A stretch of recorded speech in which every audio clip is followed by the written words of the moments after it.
I want you, when the need arises, to have the fullness of the process of forgiveness that is possible. Oftentimes, forgiveness is quick and cheap. Uh, Sometimes it can be very difficult to get to step one, but there's a fullness of the process that I think is important to take advantage of. Forgiveness is an act of mercy. Mercy is the divine attitude that motivates the process. That divine attitude is love applied. The root of mercy is love for the individual and love applied to the particular circumstances that that individual is dealing with. Since the Creator chose to go beyond the paradise creation of eternal perfection and launch a second universe age of evolution in which imperfect beings are created with free will. We know perfectly well in our lives that it doesn't take very long as we know a person for there to come up some unbeautifulness that calls for that beautiful divine attitude of mercy. And if we have that divine attitude of love as applied to the understanding of the other person's situation, personal history, environmental context, then things go so much more beautifully. Now, Jesus gave one teaching that we have that is in Matthew 18.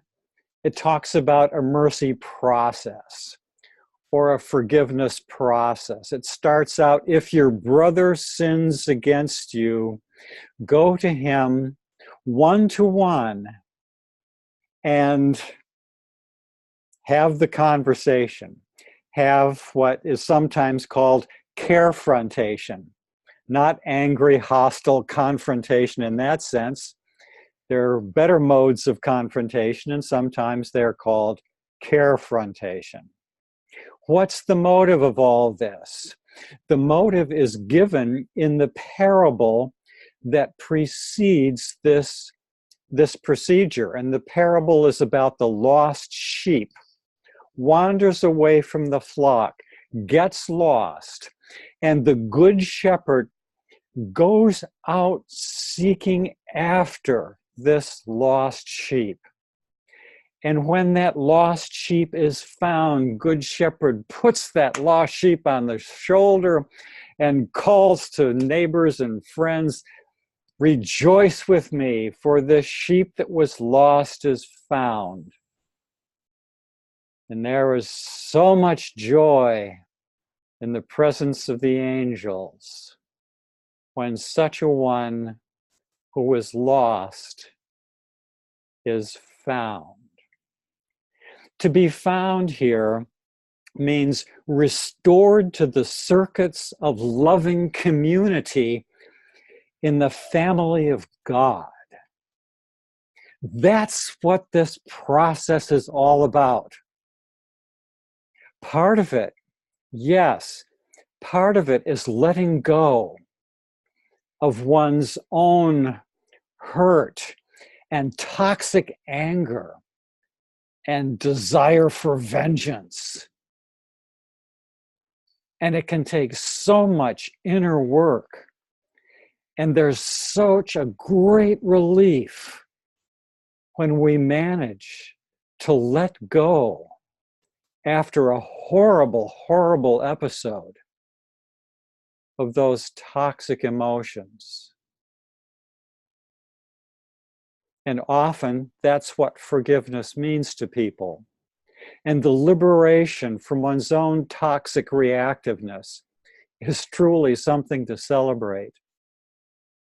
But there's more to the process, because if the brother doesn't listen to you, the next stage in the Jesus grievance procedure is to go with a couple of mutual friends to establish fairness, that both parties to this conversation, the first round of the conversation, can appreciate that justice and fairness is being satisfied by the one who's bringing the complaint. And again, if your brother hears you, then you have won your brother. Case closed. At least for this discussion of the mercy process that Jesus gives. Now, to be sure, there is a process of repentance. We can talk about that. Charles Griswold wrote a book at Cambridge University Press that's simply titled Forgiveness. And in chapter 2, there's a magnificent unfolding of what a full repentance and full forgiveness process can be. I'm not going to go into it. I mention it in passing. It's one of the truly wise things that I've ever read on the topic. Paul Hughes had a marvelous article in the Stanford Encyclopedia of Philosophy. I haven't seen it since 2010, but it was an outstanding article. So, okay, done with the footnotes. The point is that if you do something wrong, there are consequences. And in my view, one of the distortions, excuse me if I'm stepping on your toes, one of the distortions that comes into the concept of forgiveness is to forget that the divine motivation behind this is rehabilitation. To bring the erring, lost sheep, so to speak, back into the circuits of loving community. And so, even if one has gone through a terribly horrible first step process of letting go of the anger and the desire for vengeance, very understandable. There's more. And in the fullness of that process, that can be found. And if the person still doesn't listen, you can bring them before the spiritual community, the gathered group of brothers and sisters, and they can hear what's been, if you will, alleged and refused to be acknowledged. And they can judge to disfellowship that person, to cast them out, to shun them. That's very, very difficult social practice. Most people who are part of a spiritual community do not have the chutzpah required for a full stage process. And why isn't it that we so often do not go to an offending, a serious offense? If it's unintentional, if it's minor, well, you know, no process needed normally. But if it's serious and deliberate, just to do nothing is not the same as to return good for evil.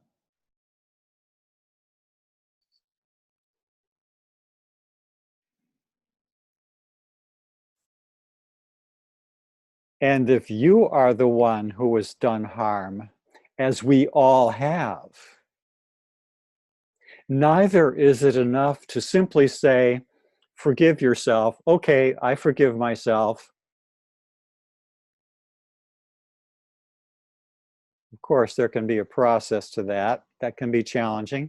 People can work at that and find something meaningful there. I do not wish to take that away, but I wish to emphasize that in its essence, in its heart, in its core, and certainly in its fullness, forgiveness is a social process of interaction. Think of some of these things that you hear about. You know, somebody kills the daughter of two grieving parents. And suppose those grieving parents do the work and finally come to a place where they're ready humanely to interact with the person. And if they come to that individual in prison, it may be, and say, we forgive you, well, what would they feel if the guy says, oh, you know, it's all right, I forgave myself? I mean, how unreal. How unreal. And part of that process can be, in fact, a spiritual process between the harming individual, as we all have been, and at times continue to be. We can receive the divine forgiveness, accept that. And to accept that is truly what we can do internally. But then there's the face-to-face. And I recently read, once again, about a study done many years ago in Baltimore, where convicts in prison were given the opportunity, if they chose, to interact with the person that they had harmed or the family that they had harmed, and to express their apology. And out of the 300 that chose to do so, think of the recidivism rate with convicts convicted of violent crimes. The recidivism rate is scary. In this study, out of 300 people that participated, one person was ever convicted again. All the rest experienced something in that social back and forth that was profoundly healing. So, wrongdoing has consequences, and we do not help the individual who needs rehabilitation and growth and re-engagement into the circuits of loving community by casting aside any need for that individual to go through any process of taking the normal, natural consequences and the social consequences of wrongdoing. So that's my spiel. And I leave you with the thought, again, that whatever's going on in your life and in our world, always know in the depth of your heart and soul and mind that you are a divinely created, infinitely loved, spiritually indwelt, evolutionary, free will son or daughter of the living God. Good day.